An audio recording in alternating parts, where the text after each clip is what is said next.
Good day. This is Mark Schmidt, Superintendent of Schools for Staples Motley, with a update and summary regarding last night's board meeting, which took place Monday, November 19th, 2012.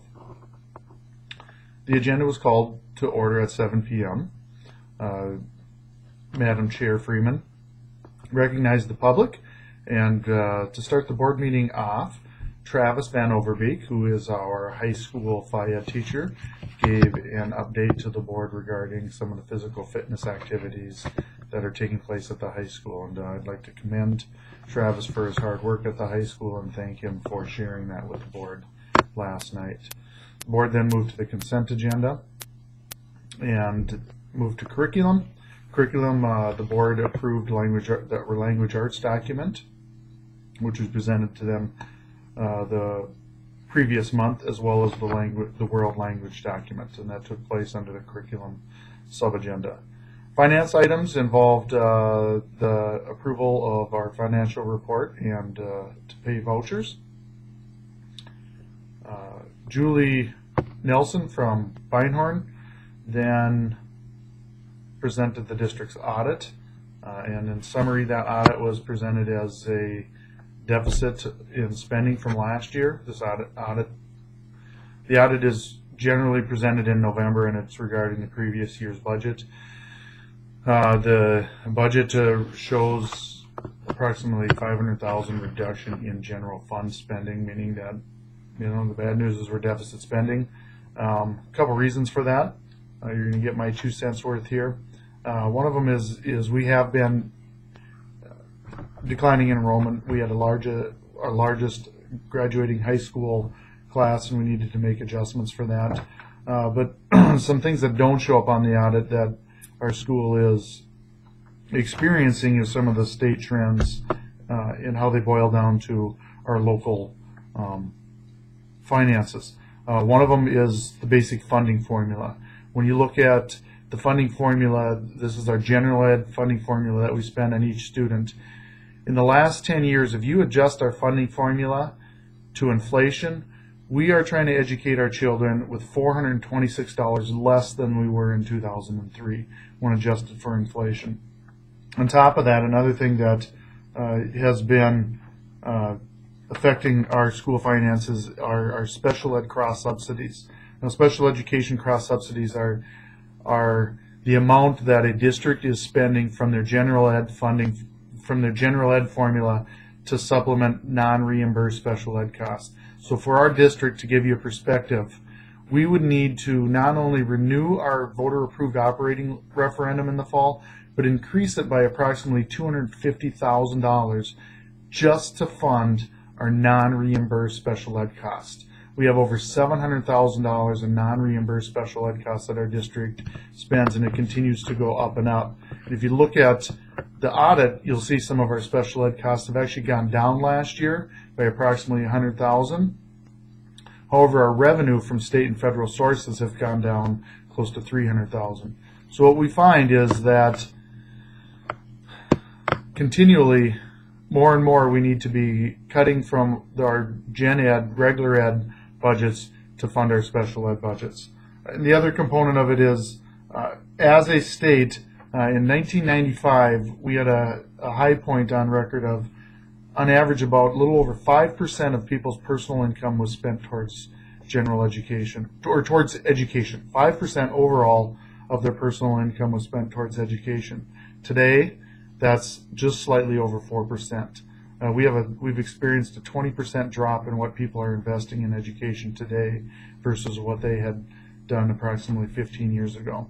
So you add all those things up, and we're experiencing a deficit in our general fund balance, and we need to do some things to make adjustments for them. We did do some budget reductions last spring, and I hate to say it, but chances are we're going to have to be doing some again this coming spring. But hopefully we can work collaboratively, get some input from as many people as we can, and make some adjustments that have the least impact on students as possible. Or you never know, maybe the state will make a decision to fund education to a point where, at least close to a point that where they used to 10 to 15 years ago. Enough of that. Moving on, the board then approved a resolution authorizing the issuance of an individual procurement cards. It's kind of like a credit card. As a district, we find more and more vendors that only take electronic payments, and we need to get with the 21st century. And instead of using just a regular credit card, procurement cards are developed for like schools such as ourselves and other organizations. It still gives us that electronic version of being able to pay for bills and make payments, but yet gives us more control over, saying, just having a credit card. Moving on to personnel. Regretfully, the board accepted Andrea Shearhart's contract. Andrea is the region's vocational rehab counselor. She has accepted a position someplace else, and they agreed to post for that position.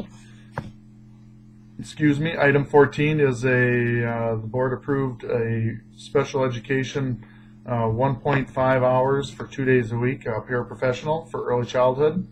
In all honesty, that's kind of what I talked about, special ed cross-subsidization and how those special ed costs increase or are maintained, and our funding revenue for them decreases.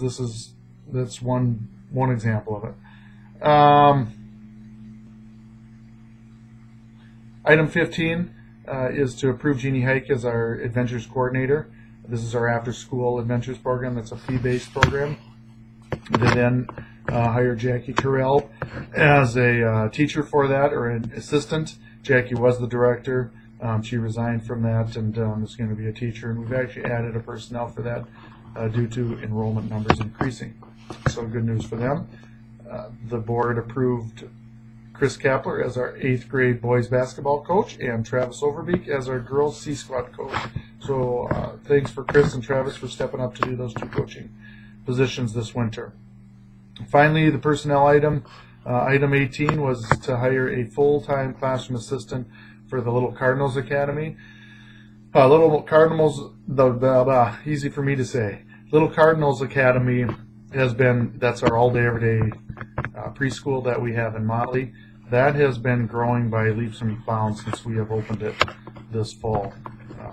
We are basically full in the preschool, filling up in toddlers. Toddlers eventually become preschoolers, and we need to make this adjustment. In addition to that, we have additional applications or enrollment forms coming in, so that program continues to grow much more rapidly than we could even hope for. So congratulations to the teachers over there, Susan Estabrook Anderson, Nikki Anderson, and Stacy Fink for developing that program and having an excellent opportunity for our families within the district. With that concludes my report regarding last night's board meeting. Have a wonderful Thanksgiving, everyone. If you're traveling, please travel and stay safe. Take care. Bye.